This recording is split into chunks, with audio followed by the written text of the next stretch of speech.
Hey, Brett. I think this has become our annual question for you, but what is it that you pass on head coaching opportunities to stay here at Texas A&M? Oh, it's the same thing every year, Brett. I think you guys make a lot more of that than I do. I've never really been looking to go anywhere. Obviously, opportunities present themselves, and as an assistant, you got to look at them, but I've never come close to leaving. We're extremely happy here, and we're excited for the season.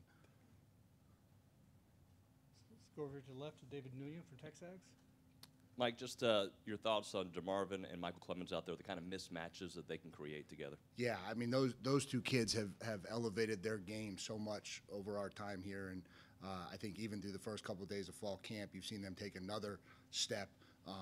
Both those kids are extremely physical, powerful, but I think they've taken their pass rush up a notch a little bit too, and so hopefully I think we can become a more disruptive unit both ways, right? Defending the run and pressuring the quarterback, but those two kids are going to play a huge role for us this year for sure.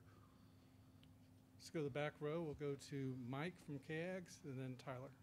Coach Mike Lucas, KAGS TV. With all the experience back on this defense, a couple super seniors, how does that kind of open up things, and does it allow you to get more creative and do things you may not have been able to do with some less experienced players? Yeah, maybe a little bit. I just think we should be able to execute our defense at a much higher level. I think that's what we've talked to them about, is when you get a group that's been through it, they've been through a lot of games together, they've been through a lot of situations together. Some of the things maybe that have come up over the years that we didn't handle the right way or didn't play the right way, you'd like to see that stuff disappear with an experienced group. I don't know necessarily that we're looking to expand as much as we are looking to just execute our defense at a much higher clip with a much greater speed. And I think if we can do that, that'll get the results that we're looking for. To the left side to Sam Kahn from The Athletic. Hey, Sam. Hey, Mike. What excites you most about your linebacker room right now? Probably the raw athleticism. I think this is as athletic as we've been at linebacker since we've been here. Obviously, we've had some really talented linebackers. We've got 3 guys playing in the NFL right now that have played linebacker for us since we've been here. And so, it's becoming a room where 4, I'm sorry, I forgot about Anthony. It's becoming a room where there's some big shoes to fill. But I think right now the group that we have, while they haven't, minus Aaron, haven't played a lot, athletically they're a really, really good group. And so we're really looking forward to what they can do athletically sideline to sideline. Let's go back to TV row to Tyler. Coach Tyler Shaw with KBTX. Speaking of the linebackers, with losing Buddy Johnson and kind of the backbone of the defense the past couple of years, do you expect Aaron Hansford to kind of fill that Buddy Johnson type role? And just what have you seen from him early on? Yeah, so I think it's a two-folded question. I think one, obviously Buddy's a huge presence that we've got to replace, and we're going to miss him and the leadership and everything he did for us in the middle of the defense.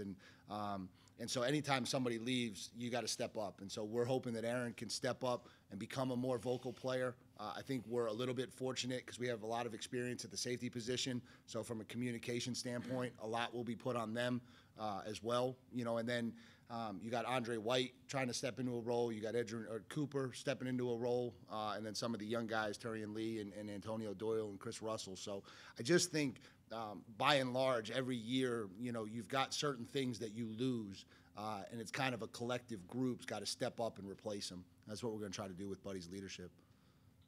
Let's go to the left side to Mark Passwaters from Rivals. Coach, you got a bunch of young corners this year to go with the guys that you already have back. Yeah. Can you talk a little bit about the young, not just the youngsters, but what you're seeing from that group as a whole? Yeah, I think, obviously that's something we've got to get really good at if we want to go where we want to go as a defense. Is we've got to continue to improve pass defense.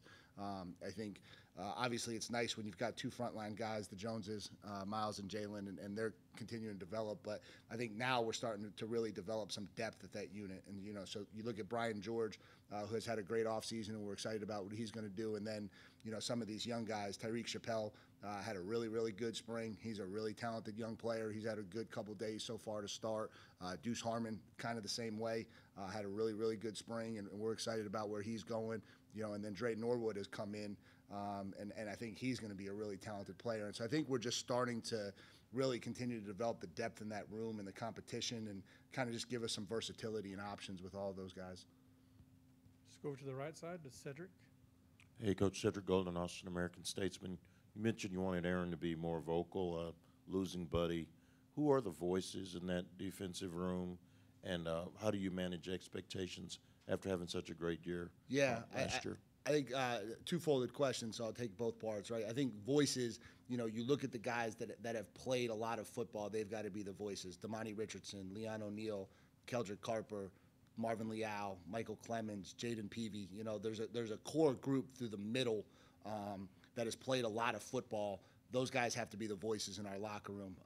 Miles Jones has played a lot of football, but it's hard for those outside guys to do it the same way. And then handling expectations. I'll tell you what I told them the other night. We're guaranteed nothing by experience. We've got to work to get everything that we want in the game of football. And so everything that we did last year is just that, what we did last year. And so obviously we have the capability and the potential to be really good. But we've got to put in the work to make sure that shows up on Saturday this fall. And, that process is ongoing and just started. Stay on the right to Kirk. Kirk Bowles from the Austin American Statesman. Mike, since you've been here, what were the strides that your defenses have made since you got here? And what are one or two qualities you got to have to play defense in the SEC to win? Yeah, the last part of that first, I think, two qualities you got to have. I mean, you've got to have a physical toughness about your game. This is a big boy league. You hear Jimbo say that all the time, and he's right. If you don't have a physical toughness about how you play the game, you don't have much of a chance. And then you've got to be able to communicate at a really high level in this league. I think, you've got some really talented offensive coordinators, some really talented offensive schemes, and you've got to make sure that your kids can really function together as a unit. I mean, I think those are the two biggest things. And I think those then become, what we've pointed out as the areas we've gotten better. I think as we've gotten better as a defense over our time here, I think those two areas have played a big part in it. We've continued to get bigger and more physical and stronger. And I think we've executed better on the big stage year in and year out. And that's obviously what we're looking to hope to build on this year. Let's go in the back to the left to Robert Cessna from the Eagle. Yeah, Coach. So much experience back in your system. Does that mean more man coverage or more exotic defenses? Probably neither. We're when you watch us play defense, I don't think you're going to see it look much different. We didn't go into this offseason and go, hey, we've got all these guys back. Like, how can we reinvent football to try to make it more challenging or more complicated? We just want to run this thing better. I think the guys now are very confident in what we're doing. I think they're very comfortable in what we're doing. They understand how it works in a game plan week, how it works preparing. They understand how this thing goes.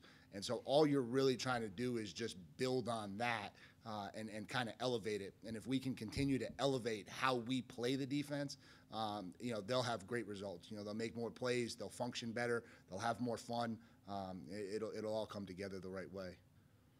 Got time for a couple more. We'll go to Olin, and then we'll finish with Zach. Hey, Olin. Yeah, Mike Olin Buchanan, Texas.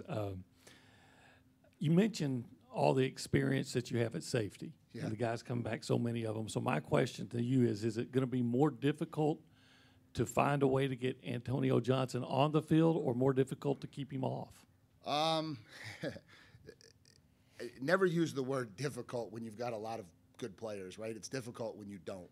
When we're talking about how to find roles or how to find ways to utilize talented players, as a coach, that's, to me, always a good thing. If we're sitting in a room trying to figure out who we're going to play at safety, then there's some challenges that we have. And so, Antonio's a really talented player. We expect him to play a really big role for us this year as this fall camp goes on. Him as well as others, we've just got to make sure that we fill roles for them. And when you've got a lot of talented guys, it just gives you a little bit of versatility in how you utilize them, what you ask them to do. It just kind of makes the whole thing run better. And so that's kind of what we're looking forward to. We'll finish up with Zach Taylor on your left. Hey, Mike, Zach Taylor with WTAW. Hey, Going back to that safety position, Damani, obviously one of your leaders by experience, but does he remind you of any other player that you have coached in the past, maybe just certain traits of his? No, I think Damani's a little bit unique in terms of, like, my experience because, he's a thicker, more physical, extremely athletic safety. And so, you know, I've had some guys that were you know, lengthy, more free safety types that have been really good. Damani's a little bit different in that regard. He probably resembles Donovan Wilson more than anybody else that I've coached. But no, it's been fun watching him grow and develop, you know, over the years. You know, he played a lot of offense in high school. He didn't really get to play a senior season because of injury. So it's just kind of been fun working with him and watching him develop year after year, and looking forward to what he does this fall. Good. All right. That's Appreciate you guys. Thanks.